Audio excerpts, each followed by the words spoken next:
They thought I was just a sad old man with a broken heart. That's what my son thought. That's what his wife thought. And honestly, for a while, I believed it too. My name is Norman. I'm 67 years old. I spent 41 years working at a steel distribution company in Columbus, Ohio. Started in the warehouse, ended up in logistics management. Nothing glamorous. My wife Evelyn was a school librarian for 32 years at the same elementary school, 3 blocks from our house on Granger Road. We were not rich people. We clipped coupons on Sunday mornings and took one vacation a year, usually somewhere we could drive to. We were just regular. Evelyn died on a Thursday in October. Pancreatic cancer. From diagnosis to the end, it was 11 weeks. The doctors told us it was fast, like that was supposed to be comforting. I sat next to her bed for the last 4 days. I didn't eat much. I didn't sleep much. I just held her hand and watched her breathe until she stopped. I was not prepared for what came next. And I don't mean grief. I mean my family. My son showed up the following Tuesday with his wife. I hadn't even called them to come. They just appeared at my front door with 2 cars, and a look on their faces I can only describe as businesslike. My son hugged me at the door, quick and tight, the kind of hug you give someone at an airport when you're already late.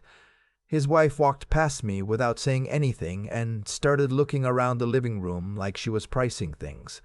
I should have said something right then. My son sat me down at my own kitchen table and started talking about next steps. I remember that phrase exactly. Next steps, like Evelyn's death, was a project with deliverables. He talked about the house, how it was a lot for one person to manage. He talked about assisted living. He mentioned a place out in Westerville with a beautiful courtyard. He had a brochure. He actually brought a brochure to his mother's funeral week. I sat there and I didn't say a word. Part of me was just exhausted. Part of me was stunned. And part of me, a quiet part, way in the back, was already paying attention. Their daughter, my granddaughter, was away at college. She called me that night, crying, asking if I was okay. She was the only one who asked. That first month, my son and his wife came over 3 more times. Each time, his wife walked through the house differently, more deliberate. She started making small comments. This furniture is so outdated. That guest room is just wasted space. You know, Norman, the market is really strong right now for houses in this neighborhood. She said my name like she was reading it off a form. My son backed her up on everything. He'd always been like that, agreeable, easily led. When he was 12, whatever his friends wanted, he wanted. When he was 30, whatever she wanted, he wanted. I used to think it was just his personality. Standing in my kitchen watching them, I started to think it was something else entirely. One afternoon in November, I was going to Evelyn's nightstand, just slowly, the way you do when you're not ready, but you make yourself do it anyway, and I found an envelope. My name was written on the front in Evelyn's handwriting, just Norman, nothing else. Inside was a key and a folded piece of paper. The key was small, silver, with a number stamped on it, 447.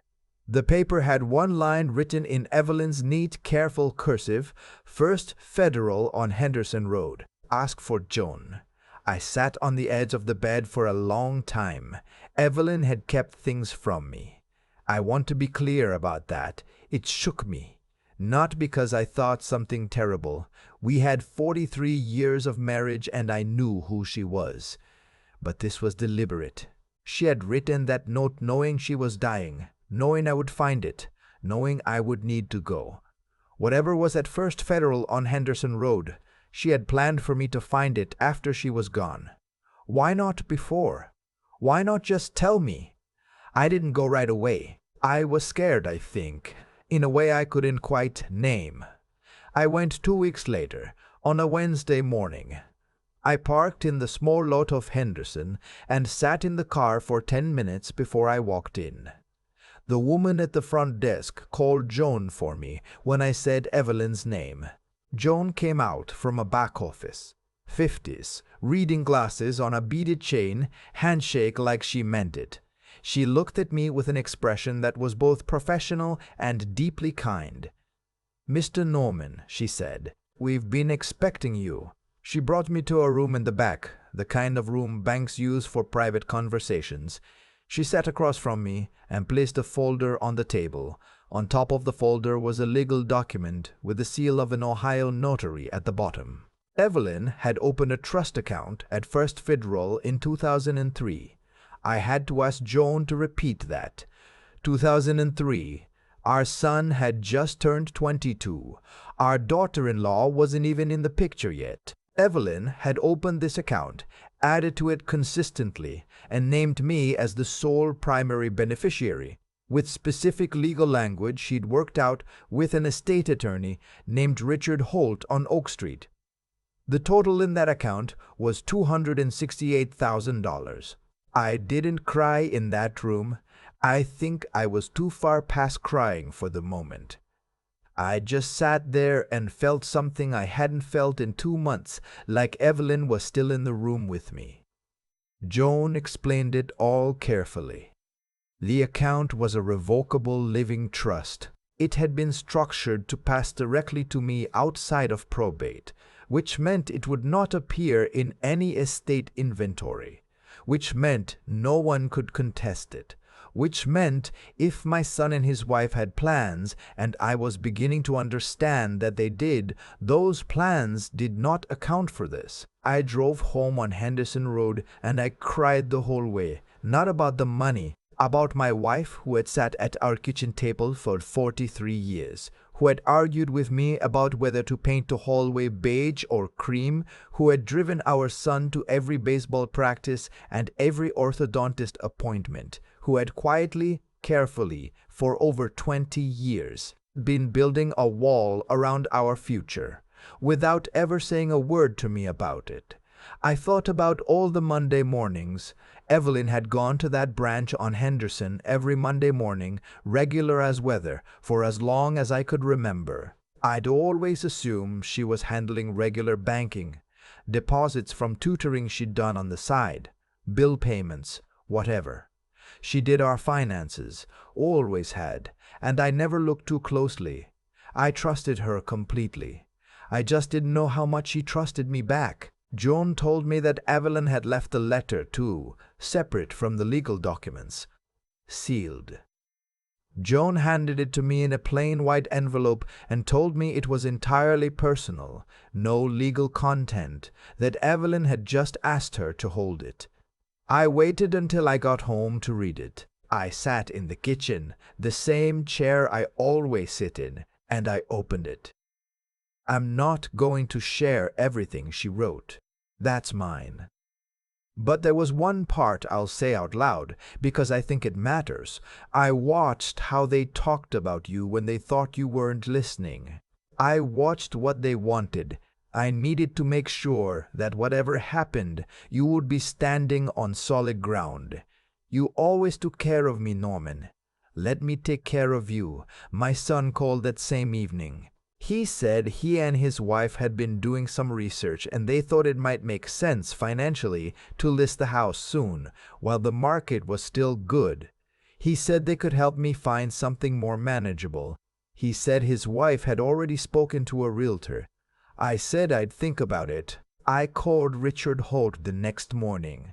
Richard had worked with Evelyn for 3 years, it turned out.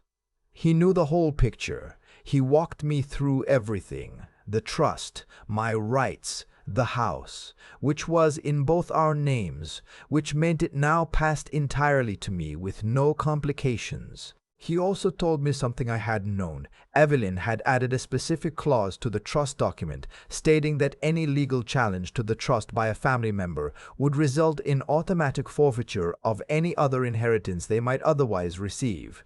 Evelyn had thought of everything. Over the next several weeks, I watched my son and his wife move through their plan like they were following a checklist.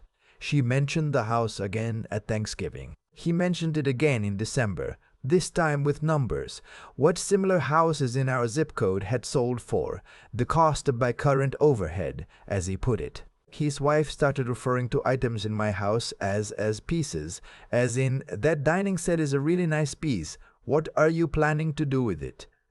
I kept saying I'd think about it. In January, my son sat me down and told me, with what I can only describe as performed patience, that he was worried about me. He said living alone in a big house wasn't healthy for someone my age. He said his wife had toured 2 more assisted living facilities and one of them had an opening. He said they'd done the financial analysis and the house sale would more than cover it. He said it like he was doing me a favor. I asked him one question. Do you know what a revocable living trust is? He looked at me blankly. What? Never mind, I said. I'll be fine. I called Richard the next week and we started moving pieces into place. I transferred the trust funds to a new account at a different bank, a full-service branch where I'd set up an appointment with a financial advisor, a man named Gerald, who helped me restructure everything into a clear, stable retirement plan. I also had Richard draw up a revised will, very simple. The house, my pension, and everything else would pass to a combination of my granddaughter's education fund and a literacy charity Evelyn had supported for years, the kind that sends books to schools in low-income counties. I did not leave my son's family nothing. I want to be honest about that. I left them something. But I left to them what I decided they deserved, not what they had decided to take. In February, my son called to tell me his wife had put a deposit on a unit at the Westerville facility. He said they could have me moved by the end of the month. I let him finish. I waited until he was completely done. Then I told him that I was not moving, that the house on Granger Road was mine, had always been mine, and would remain mine for as long as I chose to live in it. I told him that I was aware of what they had been planning and that I had spent the past 3 months making sure that plan would not succeed. I told him that his mother had made certain of it long before I had. There was a long silence on the phone. He said, "Dad, what are you talking about?" I said, "I'm talking about 43 years of your mother quietly making sure I would be okay. I'm talking about the fact that she trusted me even when I didn't know I needed to be trusted. And I'm talking about the fact that you put a deposit on the facility for me without asking me a single question." His wife must have been next to him because I heard her voice in the background, low and fast. He came to the house 2 days later without her. That was different. He sat at the kitchen table across from me, the same table where his mother used to pay bills on Sunday nights, and he looked like someone who had just realized he'd been walking in the wrong direction for a very long time.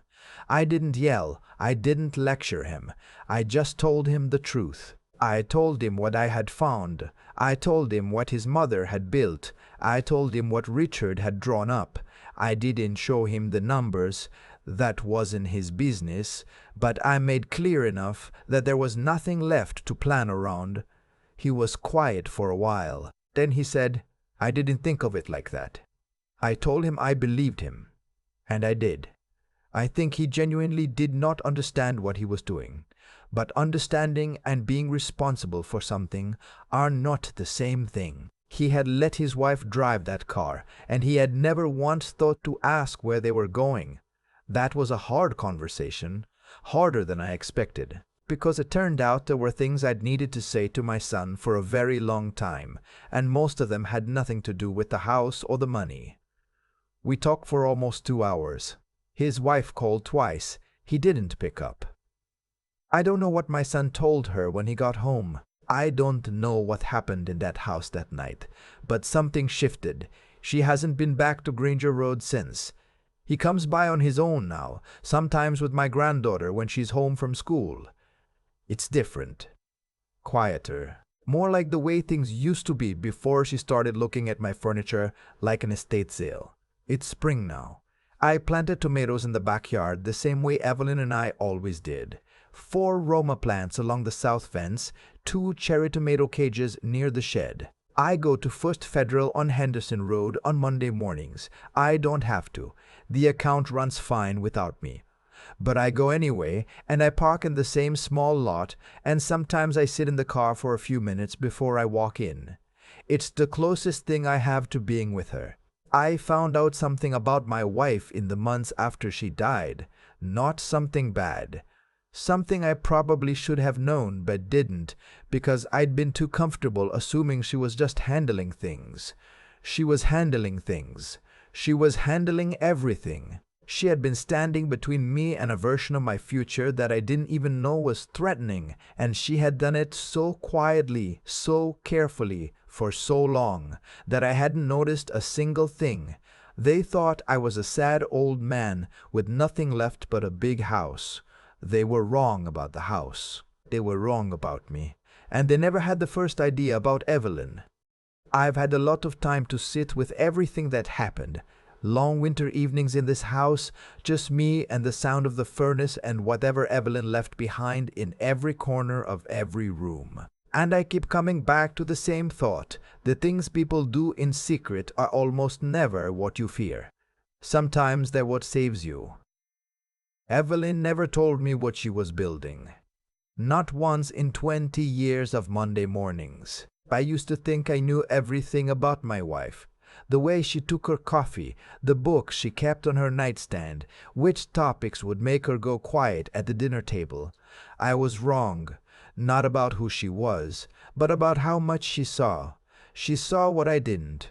She watched my son grow into someone who took the path of least resistance, his whole life, and she watched what happened when that path ran through someone else's living room. She didn't say anything to him. She didn't lecture me about it. She just made sure that when the moment came, I would still be standing. That's not luck. That's a decision a person makes, quietly, over a very long time. I think about cause and effect differently now than I did before. Not in some abstract way. I mean, in the most concrete, practical sense. My son and his wife made a series of choices. Small ones at first. They decided I was manageable. They decided the house was already theirs, in some future they were planning toward. They decided to move forward without asking me a single real question. And every one of those choices had a consequence they hadn't thought through, because they had never once considered that I might have more information than they gave me credit for. That's what happens when you stop seeing someone clearly. You stop accounting for them, and then they surprise you. I'm not proud of everything in this story. I was passive for too long. I sat at that kitchen table and let them talk around me like I was already gone, and I told myself it was exhaustion. It was grief. It was just easier. But easier and right are not the same thing. At some point, a person has to decide what they're willing to accept, and I waited longer than I should have. What I know now, sitting in this house on Granger Road with the tomatoes coming in along the south fence, is that strength doesn't always announce itself. Evelyn never raised her voice in 43 years of marriage. She was the quietest person I knew. But she built something no one could take apart. That takes a kind of intelligence that isn't flashy and doesn't need an audience. It just needs time and consistency, and the willingness to think 20 years ahead when everyone else is thinking about next week. My son is finding his way back. It's slow. We don't talk about that winter, but we talk, and that's more than I expected. I go to First Federal on Henderson Road on Monday mornings now. I don't need to, but I go because some habits are worth keeping, especially when someone you loved started them for a reason.